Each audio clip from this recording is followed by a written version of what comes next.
Sir मैं ऐसा believe करती हूँ कि जिनका ऑरा बहुत हाई होता है, जैसे हमने हीलर्स की बात की, उनके अंदर कुछ ऐसी पावर्स ऑटोमेटिकली आ जाती हैं या वो डिवाइनली ब्लेस्ड होते हैं कि वो बहुत इजीली टेलीपैथी कर सकते हैं, उनका इंट्यूशन बहुत स्ट्रांग होता है, बहुत इजीली माइंड रीड कर सकते हैं। तो अगर किसी को अपने अंदर ये पावर्स और जागृत करनी है तो वो किस प्रकार कर सकता है? पहली बात तो ये ऑरा पर ही काम किया जाए, क्योंकि ये दोनों कनेक्टेड हैं। इस सारी की सारी साइंस जो है ओवरऑल अगर मैं कहूँ, ऑरा से ही कनेक्शन है इनका।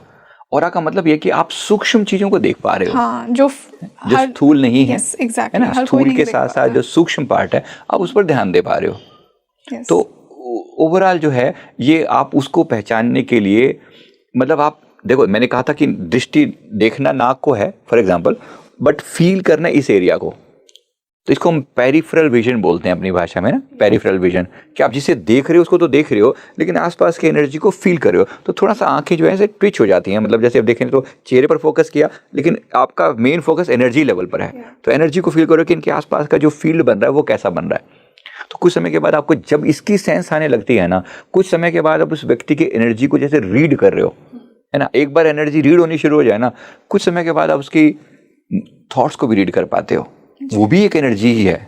जैसे आपने ऑरा को पढ़ा, ऑरा में आप क्या पढ़ रहे हो, ऑरा में पढ़ पा रहे हो कि इस व्यक्ति की फीलिंग्स कैसी हैं। अगर इसका फॉर एग्जांपल, जैसे अगर इस व्यक्ति का अगर हार्ट चक्र बहुत ज़्यादा डोमिनेटिंग होगा, बहुत इमोशनल होगा, तो इनका ये ग्रीन कलर जो होगा ना, ये डोमिनेटिंग होगा, पल्सेटिंग होगा, ये आपको बिल्कुल क्लियर कट पता चलेगा।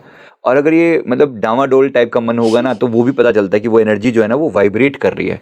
एक स्टेबल होगा तो वो पता चलता है। ग्रीन है तो ग्रीन पता चलेगा, ग्रीन का मतलब हीलर की वो जो है, लेकिन उसमें अगर वेरिएशंस हैं तो कम ग्रीन है या डार्क है, यानी उसके अंदर कुछ अटकाव भी हैं। ये व्यक्ति है तो हीलर भी हो सकता है, लेकिन एट द सेम टाइम इसकी खुद की समस्याएं भी हो सकती हैं, तो वो क्लियर पता चलता है ऐसे। तो धीरे धीरे करके अब जो आपने कहा कि माइंड रीडिंग, टेलीपैथी, ये इसी से जुड़ी हुई नेक्स्ट लेवल की चीज़ें हैं। माइंड को रीड करना इज इक्वल टू ऑरा, और ऑरा में भी उसके मन में चलने वाली जो वाइब्रेशन है उसको रीड करना जुड़ा हुआ इसी बात से है वो भी। इसके लिए क्या करते हैं, आप नॉर्मली थर्ड आई पर फोकस करते हैं, माथे के सेंटर में। अगर आपकी ऑरा की प्रैक्टिस कुछ हो चुकी है तो तभी आप यहाँ पर आएंगे। क्या करना चाहिए नॉर्मली इस प्रैक्टिस को बढ़ाने के लिए? कुछ समय तो प्राणायाम करने चाहिए। मतलब प्राणायाम जो है अनुलोम विलोम, कम से कम 5 मिनट इस तरह से सांस लिया, इधर से निकाला, इधर से लिया, इधर से निकाला, ये आपकी ऊर्जा को, प्राणवायु को शुद्ध करता है। दूसरी जो है भस्त्रिका, श्वास को जोर जोर से बाहर फेंका और अंदर की खुद की क्लींजिंग करी। तीसरी जो है कपालभाति, कुछ देर के पेट को अंदर और श्वास को बाहर फेंकना। और चौथी जो है वो भ्रामरी प्राणायाम। ये बेसिक इंडिकेशन है। इसके अलावा आप कुछ आसन वगैरह करके भी, और कुछ नेचर से कनेक्टेड रहकर भी, जितना हो सके नेचर से कनेक्ट करो हर समय, मतलब गैजेट वगैरह से थोड़ा दूर रह के, तब आप अपनी एनर्जी को जगाते हो। मैं पूरी प्रैक्टिस भी कराता हूँ, हम लोग इसको एज ए कोर्स भी करवाते हैं, साइकिक पावर एक्टिवेशन कोर्स। इसको मैं नाम बता रहा हूँ, this is what psychic power is. ये वो पावर है जो आप डिवेल्प करते हो। कोई व्यक्ति लेकर भी पैदा हो सकता है, लेकिन ज़्यादातर लोग इस पर काम करते हैं, डिवेल्प करते हैं, तो वो निखरती है, तो उसको निखारा जा सकता है, तभी इसका फायदा है। मतलब वरना सोचा कि सिर्फ गॉड गिफ्ट है तो फिर कभी बात पूरी बन नहीं पाएगी। तो इस पर थोड़ा सा काम किया जा सकता है। व्यक्ति थोड़ा सा अगर इन पे प्रैक्टिस करे, मेरे ख्याल से 3 से 4 महीने में एक अच्छे लेवल पर आप एनर्जी को रीड करना सीख सकते हैं, अगर आप इसकी प्रैक्टिस डेली के 20 से 30 मिनट अगर दें तो। इसमें जो माइंड रीडिंग और टेलीपैथी की जब बात करते हैं ना, माइंड में आप रीड करते हुए आप उस व्यक्ति के थर्ड आई पर फोकस करते हो, ठीक है, और मन में इंटेंशन डालते हो कि मुझे इसके माइंड को रीड करना है। तो माइंड की जो एनर्जी होती है ना, आपको उसके लिए बहुत रिसेप्टिव होना पड़ता है। किसी के माइंड को पढ़ने के लिए आप एक पूरा, मतलब उस समय अपने आप को प्योर रखते हुए, और फिर आप सामने वाले की एनर्जी को ऑब्जर्व करते हो। थोड़ा सा इसमें अपना ऑरा लॉक करना और ये सारे प्रोसेस करना बहुत ज़रूरी है। अगर आप ऑरा लॉक नहीं करते अपनी, तो सामने वाले की एनर्जी आप पर हावी हो सकती है। अब सामने वाला पॉजिटिव है, नेगेटिव है, ये आप नहीं जानते, वो तो बाद में जानोगे ना। लेकिन शुरू में कनेक्ट करते हुए अगर आप सामने वाले की किसी की भी एनर्जी को ऐसा पढ़ना शुरू कर देंगे तो प्रॉब्लम भी हो सकती है। तो इसके लिए कुछ प्रिकॉशंस होती हैं, कुछ मंत्र जाप भी होते हैं।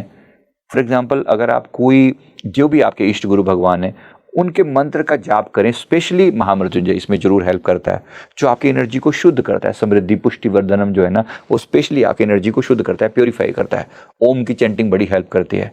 फिर आप सूक्ष्म एनर्जी को, सटल वाइब्रेशन को फील करना शुरू कर देते हो, और कुछ समय के बाद आपको ये ऑरा दिखना शुरू हो जाता है। और ऑरा दिखने के साथ आपको मन में इंडिकेशन आने लगता है कि अच्छा, अभी अभी जो थॉट आया ना, आपको लगता है ये थॉट आपके मन में आया, ये यहाँ से आई है एनर्जी, ये आपको पता लगने लगता है ये मेरी एनर्जी नहीं है। अब फॉर एग्जाम्पल अगर मैं सामान्य रूप से मेरा प्रॉपर्टी से कोई लेना देना नहीं है इन जनरल अभी, लेकिन सामने वाला व्यक्ति प्रॉपर्टी के बारे में सोच रहा है, तो मेरे मन में एकदम से थॉट प्रॉपर्टी को लेकर आने शुरू हो जाएंगे। अभी आप उसको कैसे लोगे कि भाई ये मेरा मन, मैं तो सोचता नहीं, प्रॉपर्टी बीच में कहाँ से आ गई। तो this is the energy that you are reading from somewhere else, या आप कहीं बाहर से पढ़ रहे हो उस एनर्जी को। इस तरह से सामने वाले की एनर्जी जो होती है ना, वो आपको आपके थॉट के रूप में फील होती है। ये माइंड को रीड करना ऐसा होगा, आपको एक फीलिंग सी आएगी। जैसे अगर आप किसी चीज़ से परेशान हैं और मैं आपकी एनर्जी को रीड करने की कोशिश करूंगा, तो वो परेशानी मुझे अपनी प्रॉब्लम की तरह फील होगी कि मेरा रिश्ते में यहाँ प्रॉब्लम है, ये प्रॉब्लम, ये थोड़ा सा ऐसा होता है। अब इसको रिकॉग्नाइज करने के लिए थोड़ा सूक्ष्म लेवल पर अपनी स्टडी करनी पड़ती है कि मेरी खुद की जो ओरिजिनल एनर्जी है वो कैसी है, और जब मैं किसी और की एनर्जी को मैं पढ़ रहा हूँ तो मेरी एनर्जी में जो शिफ्ट हो रहा है वो कैसा है। जब आप इसको थोड़ा समझ लेते हो, then you are able to read minds. Okay,